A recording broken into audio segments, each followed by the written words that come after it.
The Primarch Rebute Gilliman has asked Dimitri and Titus to take back the 500 worlds of Ultramar. We can talk about that.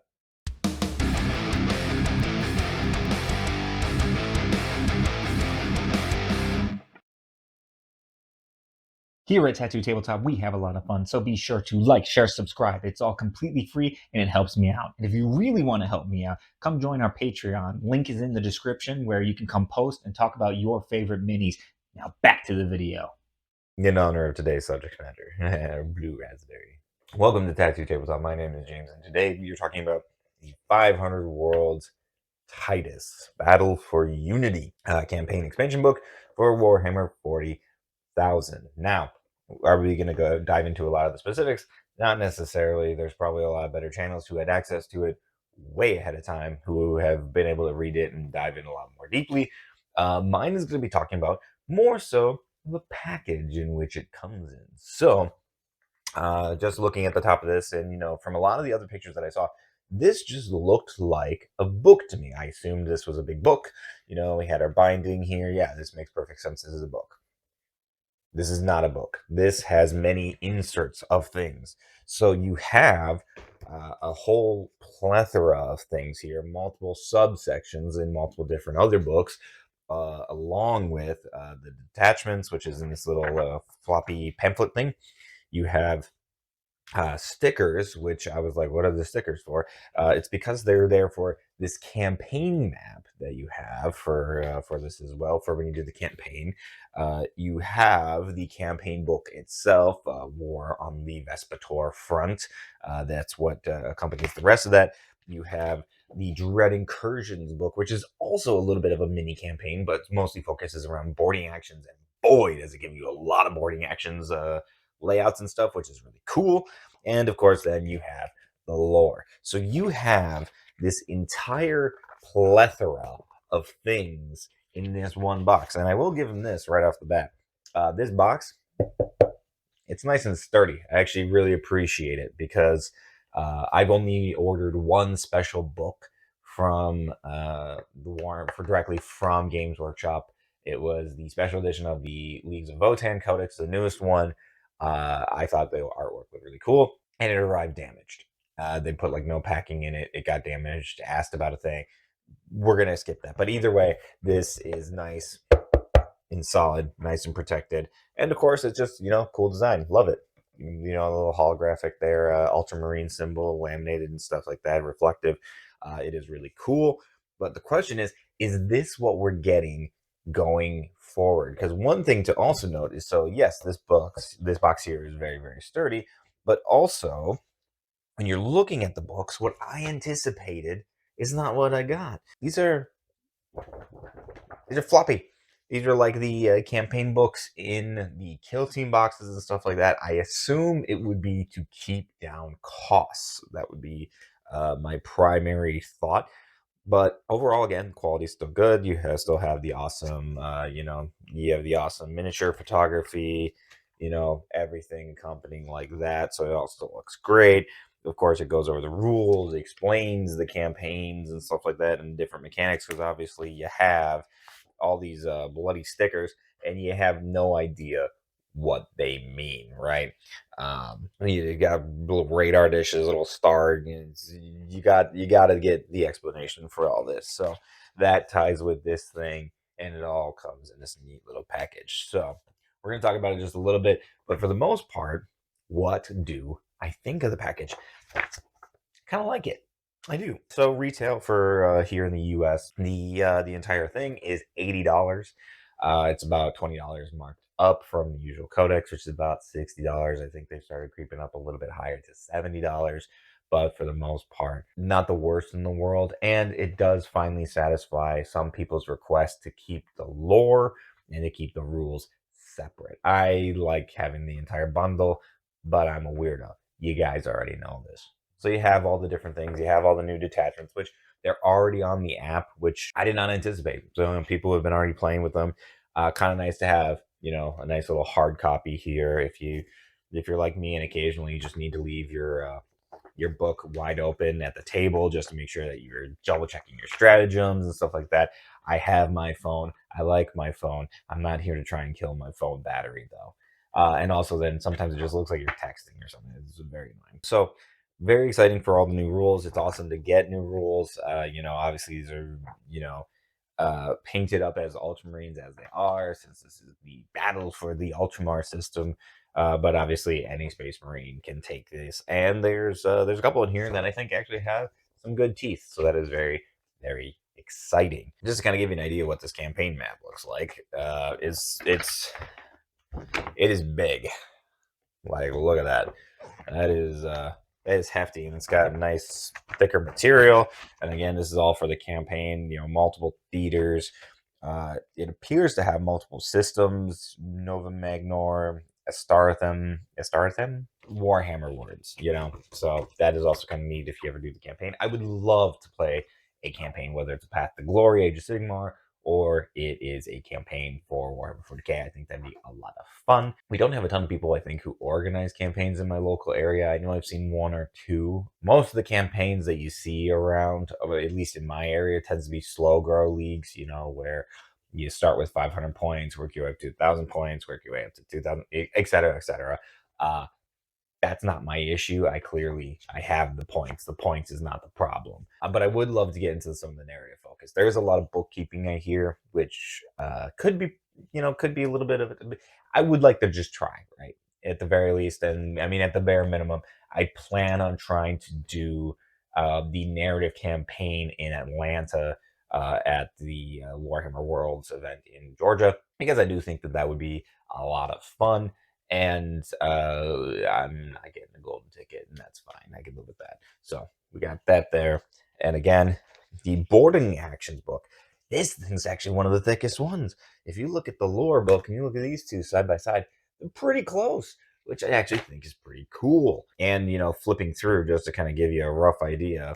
So obviously it has the lineup for the walls. It also talks about, like any other boarding actions book, it does specify which long walls, which short walls. It gives you the guide on how to build your maps. So these set of pages right here, these are all different layouts, all different missions and different things. Let's see if I can try and flip through it.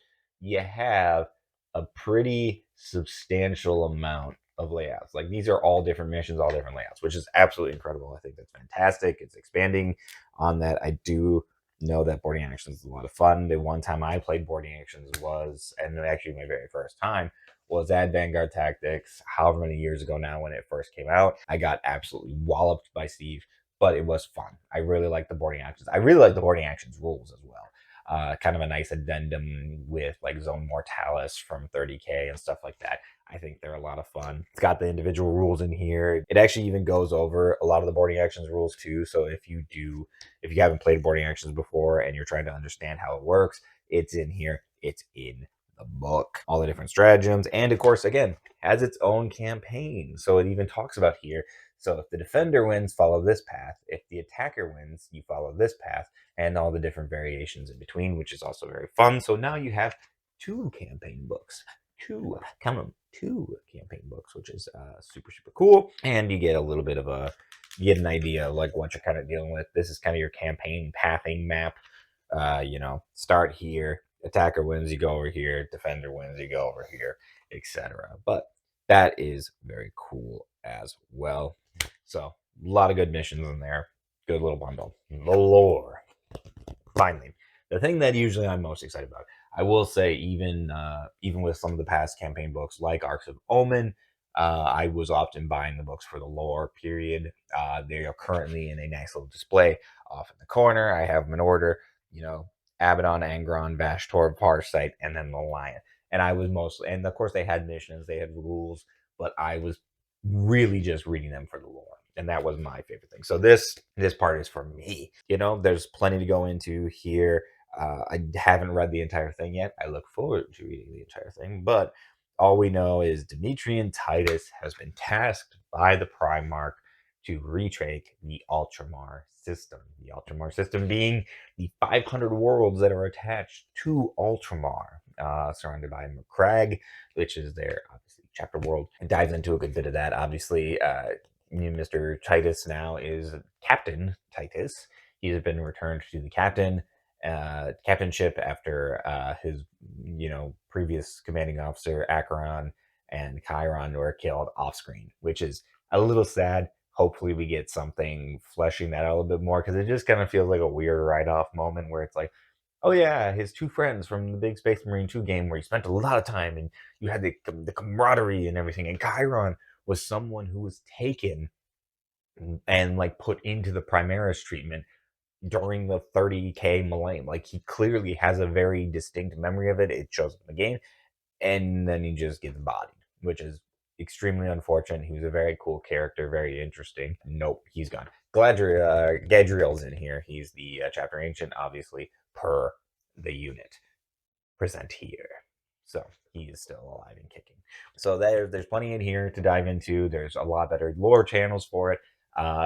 Usually my recommendations are Writer Ian. Our writer Ian is one of my personal favorites. I think he does a phenomenal job presenting the information, and he gives you some cool graphics to go along with it. But the big development, the biggest development, and he talks about this as well, is on this back little page here. You can't see it much. It's a little transcript of sorts. Yeah, astropathic communication talks about accessing what is it, the reliquarium, stuff like that, ultimate clearance, blessings of the Messiah, receiving a hail urgency, and then intended recipient, Primarch Robute Gilliman, Ultramarines Lord Commander Imperium, Lord Regent, Deep Hail, and it's coming from the Originator Identification Code Analysis, The Rock. Dark Angels chapter, Fortress Monastery. And you go through all these little cool little digital things, and then you get to the bottom, Xload transcript. Brother, we need to talk. The Lion has come to the Ultramar system, which is super, super cool. I really look forward to hopefully seeing what this develops into. I'm curious to see if it's going to pay out in this campaign book or at least give us something to work with.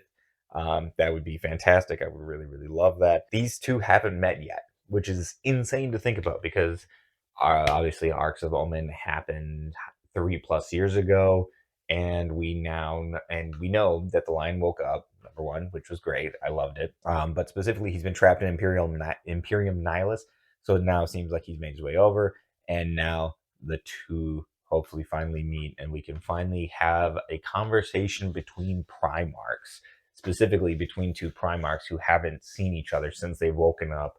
The disconnect from the 31st millennium to the 41st millennium. So it'll be absolutely insane to see. I look forward to it massively. I can't wait to read that lore, but there you go. There's your little lore book. So here it all is, packed nice and neatly back in its little box. I'll probably break out the lore book here shortly and start reading. But that's what we have. So again, the wider discussion. And obviously, I went through a lot of what's in these things. The main reason being to kind of give you an idea of probably what campaign books are going to look like in the future, at least for the remainder of 10th edition and potentially going into 11th edition. We don't know. And speaking of which, I do have a video coming about that very soon, about my wish list for 11th edition. It does seem to be that it's going to be 10.5 as opposed to 11, which I'm fine with. The rules have been pretty good in my opinion. I really like the smoothest gameplay. There are a few tweaks I would make, so we'll find out about that later. But what do I think about the new campaign? I like it. I do appreciate that there is a separation of the rules and the lore for a lot of people that I think should help them. I mean, obviously, it's still all coming in the single package, and that's probably going to be upsetting for some people because they'd rather just buy the rules and do the thing. But as a whole, I think they've done a good job of keeping the cost down, which is good. And well, I assume that's what it is because it's $80, but you get all of that in there. It's a pretty large set of books and rules and writing and photos and all that. But I do like it. I look forward to it. I know we have been teased Maelstrom. Maelstrom will be coming later. I'm really curious to see how that plays in because obviously that has the Eldari Corsairs and the Red Corsairs, Chaos Space Marines. So there will be plenty to come with that as well. And then, of course, we have the Eye of Terror, which we know very little about, other than the fact that it's probably based heavily around Iron Warriors, probably revealing Perturabo would be the guess. So that does it for me. Let me know what you think down in the comments down below. And of course, if you like this content, feel free to like, share, subscribe, do the whole thing. Again, I got a lot of fun stuff coming up down the line. We got some big projects that we're working on. Very shortly, I should hopefully have some paints that I'm working on and a couple other projects. But until next time, uh, you know, enjoy your blue raspberry blue drinks while watching or playing your 500 worlds, and hey, go paint something.